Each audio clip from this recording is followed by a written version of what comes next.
అందరికీ నమస్కారం. వాగ్దేవి సరస్వతి ఛానల్కి స్వాగతం. నేను విశాలక్ష్మి సిస్టర్.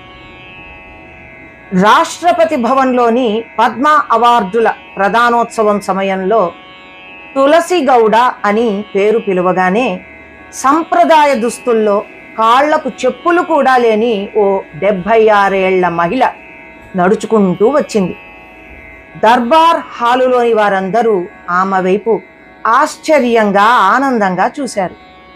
కర్ణాటకకి చెందిన తులసి గౌడ ఏకంగా 40,000 వృక్షాలతో వన సామ్రాజ్యాన్నే సృష్టించింది.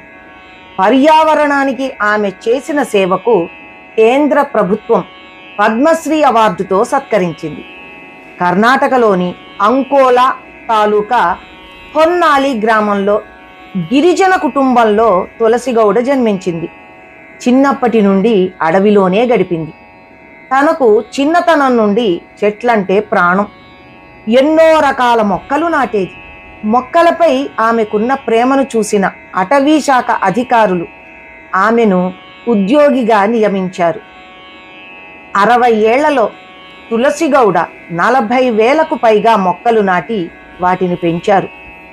చెట్ల జీవితకాలం, ఔషధ గుణాల గురించి ఎవరు ఏది అడిగినా చటుక్కున చెబుతుంది.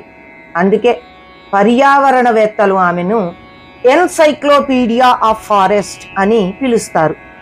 76 ఏళ్ల వయసులోనూ అలసట చెందకుండా మొక్కలు నాటుతుంది. కన్న బిడ్డలా వాటిని పెంచుతుంది.